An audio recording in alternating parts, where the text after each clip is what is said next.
Pourquoi les politiciens et la classe commerçante d'Haïti ont choisi de collaborer avec les gangs au lieu de les combattre. Dans cet épisode récit d'un agent de la MINUSTAH en Haïti, nous allons assister à la complicité entre les gangs, le commerce et des membres influents de l'État haïtien. Haïti, Port-au-Prince, juillet 2007. C'était un matin comme les autres. Sur le chemin du bureau, on avait inspecté les environs de Cité Soleil et compté les cadavres que nous avions trouvés aux alentours des bastions des gangs ou qui avaient été jetés à Titanlien dans Soleil Neuf. On a pris le café au bureau, sachant qu'à un moment donné, il faudrait quitter Lock Base, se précipiter sur les lieux d'un incident, sirènes hurlant dans le trafic intense de Port-au-Prince. Si on ne pouvait pas passer, on se frayait un chemin coûte que coûte. On bondissait hors du véhicule blindé avec nos fusils, on donnait de grands coups sur les voitures et on les faisait bouger. Personne n'a jamais remis notre autorité en question. Il suffisait d'être convaincant. Il fallait qu'ils croient qu'on allait tirer, sur eux ou dans les pneus, s'ils ne bougeaient pas. On n'a jamais été coincés. Il pouvait s'agir d'un accident de la circulation impliquant l'un de nos employés qui était harcelé par une foule en colère ou un membre de l'ONU coincé dans un bureau à cause d'une fusillade à l'extérieur. Nous étions sur le point de déjeuner lorsque Gus nous a appelés pour nous dire que le contact de John Taylor venait de voir une femme se faire kidnapper dans sa Suzuki Tracker rouge. Les ravisseurs l'avaient emmenée de force dans sa voiture jusqu'à Cité Militaire. La route de l'aéroport était un long tronçon où se trouvaient beaucoup de grosses entreprises, mais qui était aussi le bastion du gang Lavalas de Cité Militaire. Cité Militaire abritait toujours des gangs criminels, mais la présence du bataillon brésilien des Nations Unies Brabat limitait leurs activités, et ils n'avaient plus le plein contrôle de leur territoire. La rue Simon était l'une des principales routes menant à Cité Militaire, et, alors qu'un autre véhicule aurait mis 30 minutes pour s'y rendre, nous, il nous en fallait à peine 6 depuis Lock Base. À l'angle de la rue Simon et de la route de l'aéroport se trouvait un ancien immeuble vide qui s'appelait le Red Planet. Les entreprises de la région payaient pour qu'il y ait là en permanence un fourgon de police avec 6 agents du CIMO, une unité de police spécialisée. Ils étaient stationnés devant le Red Planet pendant les heures de bureau pour obliger les membres du gang à rester à l'intérieur de Cité Militaire. Les salaires des officiers de la PNH n'étaient jamais payés à temps et souvent avec un retard de plusieurs mois, de sorte que l'argent des entreprises était le bienvenu, même si la part reçue par les agents de l'officier responsable de la PNH était sans doute minime. Ce n'était pas la première fois que nous unissions nos forces pour aller à la chasse aux zombies. À peine les avions nous informaient de l'enlèvement qu'ils étaient opérationnels et prêts à l'action. Ils savaient que nous allions les accompagner. Il fallait faire vite, mais on ne pouvait pas prendre nos véhicules blindés si on voulait éviter d'avoir encore une de nos vitres pare-balles transformées en gruyère. Les impacts de coups de feu étaient impossibles à cacher. Ça avait l'air impressionnant, c'était une façon de crier sur les toits. Cette balle-là, elle vous aurait foutu en l'air. Et tous les potes de la section sécurité s'écriaient « Qu'avez-vous fait? Où étiez-vous » Pour l'assurance, notre section transport devait signaler et remplacer toute vitre blindée endommagée. La déclaration impliquait automatiquement une enquête de l'unité d'enquête de la sécurité, l'UES, qui donnait ses conclusions et ses recommandations à l'intention des assureurs de l'ONU. La fois précédente, l'assurance avait refusé de payer sur la base du rapport de l'UES et Bertrand avait dû justifier notre sortie et indiquer que nous avions agi sur ses ordres directs pour des raisons opérationnelles pour que l'assureur accepte de payer. La population savait très bien ce qui se passait et, avant qu'un coup de feu ne soit tiré, ils ont emmené leurs enfants et se sont précipités chez eux. Une rue déserte en plein jour était le premier signe de danger grave à Haïti. Il ne devait pas toujours se passer quelque chose. Il suffisait parfois que ce ne soit pas comme d'habitude. Même si les bandits n'avaient plus le contrôle total de ce quartier, ils conservaient une position stratégique de surveillance sur la route principale pour couvrir leur retraite. Ils auraient ouvert le feu pour nous ralentir et alerter leurs camarades. Nous connaissions déjà ces positions et avancions rapidement pour nous rapprocher. Les agents du CIMO avaient l'habitude de travailler avec nous et nous nous déplacions de chaque côté de la rue en gardant un contact visuel les uns avec les autres. Après quelques centaines de mètres, nous avons vu la Suzuki de la victime à l'endroit où la route commence à se rétrécir. Peut-être que les ravisseurs marchaient toujours avec la victime et n'avaient pas encore atteint leur planque. Nous devions nous dépêcher. Pour savoir où aller, il fallait juste prêter attention aux gens qui étaient à l'abri chez eux.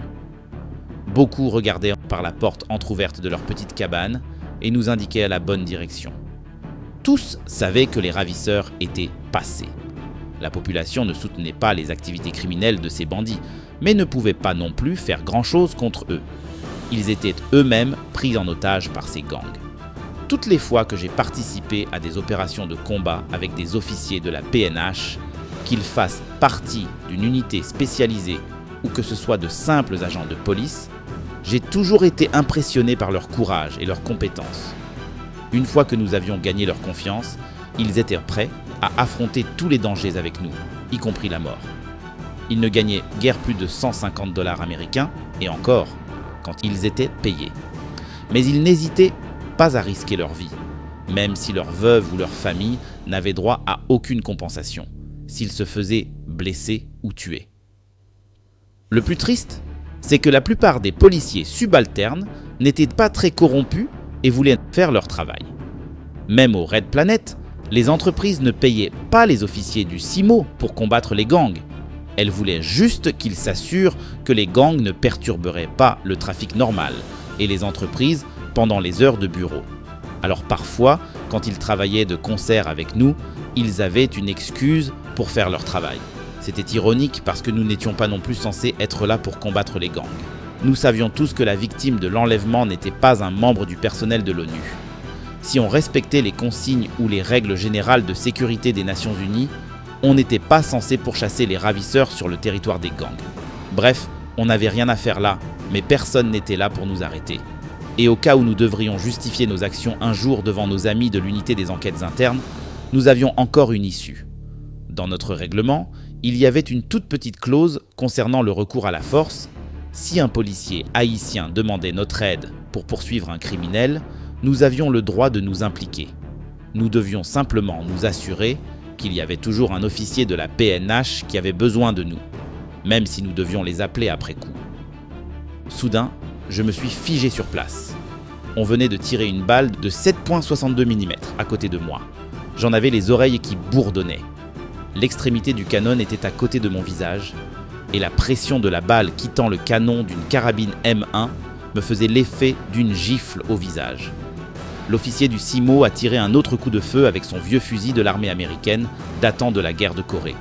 Il tirait sur un petit trou dans un mur à environ 50 mètres de nous, la position d'un bandit en embuscade. Les impacts de balles tout autour du petit trou le marquaient comme tel. Peu importait s'il s'y trouvait vraiment quelqu'un, le coup était préventif et donnait le signal de bouger. Il est resté à couvrir le trou, et JC et moi sommes allés jeter un coup d'œil à une grille située derrière le mur à côté du trou. Quand ils ont entendu les coups de feu, les ravisseurs ont dû savoir que quelque chose n'allait pas. Gus avait déjà alerté le bataillon brésilien de notre présence sur place et les avait informés de la situation, et ils avaient envoyé des gars patrouiller dans le secteur. Si les ravisseurs étaient arrivés à leur planque, il aurait été impossible de les retrouver. Même la population n'aurait pas pu nous aider. Ils seraient entrés dans l'une de leurs maisons, seraient passés par derrière, par un trou dans le mur, auraient traversé une cour ou une zone d'entrepôt déserte et ensuite seraient passés par un autre mur et un autre trou. J'ai toujours pensé que ça aurait été génial d'avoir des chiens pour les suivre. Ce n'était pas notre intention de prendre part à un échange de coups de feu avec les ravisseurs, mais s'ils n'étaient pas encore arrivés dans leur planque, nous savions qu'ils ne voudraient pas prendre le risque de se heurter à une patrouille brésilienne. Ils savaient que nous étions à leur trousse. Nous devions simplement maintenir la pression. Curieusement, ça a marché. Les ravisseurs ont laissé la dame en plan et se sont enfuis. La population l'a amenée à la patrouille brésilienne la plus proche. Plus tard dans la journée, lors du débriefing avec John Taylor, la victime lui a dit que les ravisseurs étaient redevenus très nerveux après avoir entendu des coups de feu et reçu un appel téléphonique les informant que des mercenaires les poursuivaient en compagnie de policiers haïtiens.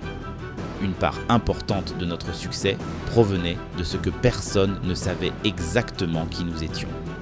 Même si nous conduisions des véhicules blancs avec ONU écrit sur le côté en grosses lettres noires, notre Land Cruiser blindé ne ressemblait à aucun autre de tous les véhicules utilisés par les militaires, la police ou les civils des Nations Unies. Une légende circulait, prétendant que nous étions des mercenaires américains et que les Marines étaient prêts à nous soutenir. Les informateurs de John Taylor nous ont confié que les bandits n'avaient pas peur des troupes de l'ONU, mais ils avaient une trouille bleue d'un véhicule blanc avec des mercenaires à l'intérieur, dont l'un portait toujours un chapeau vert. Notre tendance à apparaître partout où il y avait du grabuge était une simple coïncidence. Aujourd'hui, c'était une libération d'otages réussie. Certes, on pouvait dire qu'on était content d'avoir épargné à cette pauvre femme des journées entières de viols collectifs et à sa famille d'innombrables heures à pleurer et à négocier une rançon, mais on ne pouvait pas en tirer gloire au sein de la MINUSTAH. On ne pouvait en parler à personne, sauf à Tommy Dutch et aux autres lors du débriefing du soir à Boucan-Grégoire. Même les officiers de la PNH ne pouvaient prétendre à aucune récompense officielle, parce que les ravisseurs connaissaient certainement des hommes politiques très influents. Pour aider la dame à échapper à ses ravisseurs, nous nous étions servis mutuellement de caution. Les officiers de la PNH ont déclaré qu'ils devaient protéger les fous de la MINUSTAH. Et nous étions censés leur être venus en aide. Tant que nous n'étions pas blessés ou que nos véhicules n'étaient pas mis en pièces, personne n'était mis au courant de nos activités en zone rouge. La zone rouge, c'était Las Vegas. Et Abuelo disait toujours « Ce qui se passe à Vegas reste à Vegas ». C'était vraiment triste de voir à quel point il était facile de faire la différence dans ce pays sans foi ni loi. Parfois, ça se faisait tellement en douceur qu'on ne s'en rendait même pas compte. Plus tard dans la soirée, j'étais assis au boucan avec Tommy Dutch lorsqu'un ami est passé me demander conseil parce qu'il venait de recevoir un appel téléphonique de quelqu'un qui prétendait qu'on avait kidnappé son fils. Il n'avait pas encore parlé au fils et n'avait reçu l'appel que depuis le téléphone portable de celui-ci. C'est généralement ainsi que les ravisseurs établissaient le premier contact et c'est ainsi qu'ils lui avaient fait comprendre que son fils était retenu en otage. Pourchasser les kidnappeurs dans la rue était une chose, mais voir la peur dans les yeux d'un père était complètement différent, ça devenait terrifiant. Son fils était chez un ami et celui-ci avait confirmé qu'il était déjà parti. Le père n'avait personne vers qui se tourner, mais il connaissait Tommy Dutch. La plupart des familles n'informaient jamais la PNH, à juste titre, et essayaient de s'en occuper par elles-mêmes. Il était déjà tard dans la soirée, et je m'apprêtais à boire un dernier verre, un café de cow-boy. C'était Dutch qui avait inventé cette boisson, un mélange de liquide inflammable avec du café et de la crème. Le père nous a dit tout ce qu'il savait. La zone où le fils avait été emmené était un repère de gang qui procédait à des kidnappings visant des victimes sur Delma 75, 83 ou route Frère. Nous ne connaissions pas encore l'endroit exact, mais nous savions que certaines de leurs victimes étaient détenues dans la zone Jaquette Toto. Je n'avais pas besoin d'en entendre davantage pour agir. Je me suis précipité vers ma Toyota blindée pour me rendre dans le secteur en question. J'avais tout mon équipement, y compris la MP5 à l'intérieur. C'était parfaitement sûr car personne ne pouvait briser la vitre et il était rare que les serrures soient forcées. De plus, la plupart des habitants du coin pensaient que nous étions fous ou possédés par des esprits vaudous et n'auraient pas pris le risque de jouer avec notre équipement. Une lueur d'espoir était apparue dans les yeux du père quand j'avais fait le point sur l'enlèvement avec lui. À l'époque, le pays vivait la première grande montée du phénomène du kidnapping. Sans le savoir, cette période annonçait des jours encore plus sombres dans les annales de la criminalité en Haïti. Mais il s'était pris à espérer vraiment quand je me suis préparé à agir sur le champ. C'était tant mieux qu'il n'ait aucune idée du nombre de bouteilles de prestige que j'avais déjà bu, cela aurait pu diminuer ses attentes. Ce n'était pas le moment d'élaborer une stratégie compliquée, je ne pouvais pas rester sans rien faire à regarder ce père livré à la douleur et à la peur. J'avais l'intention de prendre la voiture pour que tous les chasseurs de zombies puissent se mettre au travail. Pour souligner ma bonne volonté et mes efforts, j'ai allumé les gyrophares bleus et fait retentir la sirène quand je suis parti. La sirène faisait un bruit inusité la nuit à Port-au-Prince. Les sirènes étaient réservées aux hommes politiques et aux fonctionnaires pour qu'ils puissent se déplacer plus rapidement dans la circulation dense pendant la journée. Les gens devaient se demander ce qui se passait, en particulier dans le secteur de Jaquette Toto. Malheureusement, j'ai dû abandonner ma mission quelques heures plus tard sans résultat. Le lendemain matin, Gus m'a appelé dans son bureau. Son téléphone portable n'arrêtait pas de sonner. Il avait reçu plusieurs appels de personnes qu'il connaissait et d'autres qui avaient obtenu son numéro de Tommy Dutch. Il le félicitait pour son excellente équipe, son travail de professionnel, et lui disait que nous étions incroyables. Gus n'avait aucune idée de ce dont il parlait, mais prétendait le contraire, bien sûr. Il n'arrivait pas à joindre Tommy Dutch. Et moi, je n'avais aucune idée de ce qui se passait. Il s'avérait que le seul fait de me voir partir en patrouille avec la sirène et le gyrophare avait fait croire aux ravisseurs qu'une traque monumentale se préparait. Plusieurs blancs ressemblant à une unité de patrouille avaient passé la zone au peigne fin. La MINUSTAH, en action, ils n'avaient jamais vu ça auparavant. Alors, ils ont laissé partir le fils. Si incroyable que ça puisse paraître, il avait suffi qu'ils aient l'impression que la MINUSTAH allait agir pour qu'ils renoncent à leurs méfaits. Mais nous, on n'était même pas surpris. La semaine précédente, JC et moi avions vu des soldats de la MINUSTAH, lourdement armés, regarder des gangsters tirer sur un autre gang à moins de 20 mètres de leur position. Les soldats de l'ONU regardaient ça comme si c'était un film. Nous voulions vérifier le nouvel emplacement du contingent sri-lankais des Nations Unies à Martissan, un peu plus haut sur la colline par rapport à la route nationale numéro 2, le seul bâtiment en béton de 4 étages de la région. Le lycée de Martissan devait devenir un lycée, mais le bâtiment était resté désaffecté pendant des années pour des raisons de sécurité. Il allait enfin servir à quelque chose et devait être loué par la MINUSTAH comme base temporaire pour un peloton du contingent sri-lankais.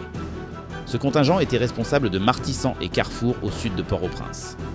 Martissan était sur la route nationale numéro 2, la route menant au sud d'Haïti. La route nationale divisait Martissan en deux, un bidonville de quelques centaines de mètres de large, de minuscules cabanes de tôle qui descendaient vers la mer, et une compilation sans fin de cabanes et de vilaines maisons de briques poussant sur les collines comme les favelas au Brésil. C'était la seule route qui allait vers le sud depuis la capitale et la circulation à travers Martissan était un cauchemar. La voie était en très mauvais état et partiellement utilisée comme marché. Le système d'égouts était comme dans le reste de la capitale, inexistant, mais en plus il s'était effondré il y a de nombreuses années et le peu qui fonctionnait encore était obstrué par les immondices. Ça formait une couche permanente de matière noire et visqueuse couvrant tous les trous profonds de la route. Initialement, c'était une route à 2 voies dans chaque direction, mais l'espace était restreint à cause des camions de livraison et des tas de déchets entre les étals du marché. Un tap-tap en panne, la forme locale de transport public, pouvait bloquer la route pendant une durée indéterminée. Vous deviez suivre attentivement le véhicule devant vous pour éviter que votre pneu ne se coince dans un gros trou sous le lac noir et gluant, surtout avec un véhicule blindé lourd comme le nôtre. Nous avions patrouillé la zone pendant un certain temps, donc nous avions un réseau d'informateurs et nous avions identifié les chefs de gang. Les affrontements entre gangs à flanc de colline commençaient à faire la une des journaux locaux, car de nombreuses femmes et enfants se faisaient tuer à la machette ou abattre par une balle perdue lors de ces affrontements.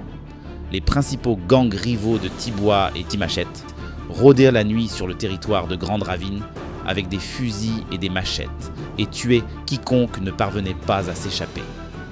Grande Ravine ripostait la nuit suivante, faisant régner la même terreur, et le cercle vicieux n'avait pas de fin. Cela ne redorait pas le blason de la MINUSTAH, puisque ces tueries avaient lieu en présence du contingent militaire sri-lankais des Nations Unies, mais nous étions sur le point de comprendre pourquoi. Nous roulions sur la route d'Edal, la seule route menant à travers les bidonvilles, et sommes arrivés au point précis où le marché aborde les bastions des 3 gangs de Timachette, Tibois et Grande Ravine.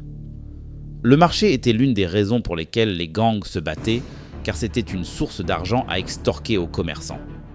Mais la violence qui sévissait à l'époque allait bien au-delà de la simple bagarre entre gangs, elle était liée aux prochaines élections locales et municipales de décembre 2006. Martissan était censé participer à ces élections. C'était la dernière chance pour chacun d'obtenir des fonds publics, des titres et des plaques d'immatriculation officielles qui permettaient de faire le trafic de drogue. Chaque gang menait un combat acharné pour défendre son candidat, n'hésitant pas à tuer. La population n'avait pas voix au chapitre et ne pouvait pas voter. Tout se décidait sur le champ de bataille entre les gangs. Si personne n'était déclaré vainqueur, la violence se poursuivait, annulant les élections dans la région.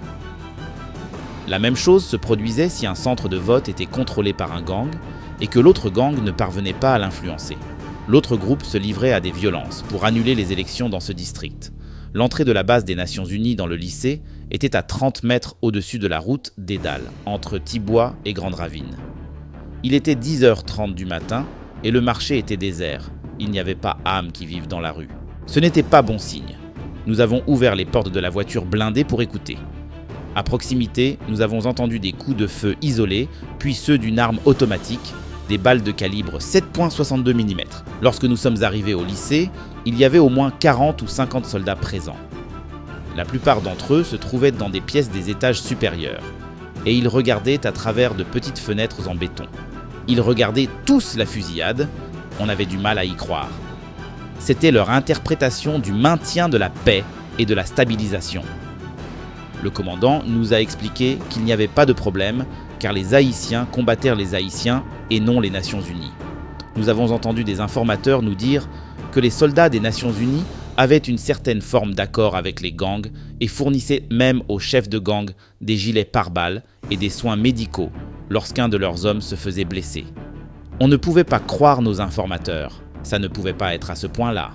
Premièrement, nous pensions que c'était une rumeur destinée à discréditer les troupes de la MINUSTAH, comme d'habitude. Puis ils nous ont dit que les troupes de l'ONU n'interceptaient pas les membres de gangs armés, même s'ils passaient devant eux armés jusqu'aux dents. Le point positif, c'est qu'ensuite, la crédibilité de nos informateurs s'est considérablement renforcée. Les tirs se sont poursuivis pendant toute notre discussion avec l'officier responsable qui nous donnait l'interprétation extravagante qu'il avait de son mandat. Un carnage se déroulait à moins de 20 mètres, et un peloton de soldats professionnels ne se sentait pas concerné. Il n'y avait pas grand-chose à faire, sauf d'écrire à Gus à ce sujet pour que Bertrand en parle lors des réunions. J'en ai également fait part à nos collègues des affaires civiles et des droits de l'homme, car on travaillait régulièrement en étroite collaboration avec eux pour tout ce qui était en lien avec les gangs de Martissan et de Cité-Soleil. Si on pensait avoir assisté à quelque chose de scandaleux, on ignorait ce qui nous attendait. On a commencé à patrouiller la zone à pied. On se disait qu'il fallait combler le vide de la non-présence des troupes des Nations Unies ou la soi-disant présence des Nations Unies. On voit une maison avec un seul soldat sri-lankais devant. Un seul soldat, ce n'était pas normal. Ça n'avait pas lieu d'être. Que ce soit pour patrouiller ou garder une position, il devait y avoir plusieurs soldats. Avant qu'ils se rendent compte de notre présence, on a aussi eu le temps d'apercevoir 2 ou 3 jeunes filles ou jeunes garçons devant. C'était difficile à dire, car ils ne devaient pas avoir plus de 13 ans et étaient bizarrement maquillés. Quand le soldat nous a vus, il a dit quelque chose aux 3 jeunes et ils sont entrés dans la maison. Quelque chose clochait. Il se passait quelque chose de louche. Nous en avons parlé à nos collègues autrichiens et italiens des affaires civiles. Il ne leur a pas fallu longtemps, avec Andrea des droits de l'homme, pour aller au fond des choses. Au début de la mission, le bataillon sri-lankais n'intervenait pas dans les affrontements entre gangs ou les activités criminelles, car il avait conclu un marché avec tous les gangs de la région. En échange de leur immunité, les gangs fournissaient aux soldats une maison dans chaque territoire, avec de jeunes garçons et filles comme prostituées. Plus de 100 soldats ont été rapatriés, et quelques mois plus tard, une commission d'enquête officielle a tenté de conclure un accord avec les victimes et leurs familles. Le bataillon a été remplacé par un bataillon des forces spéciales du même pays.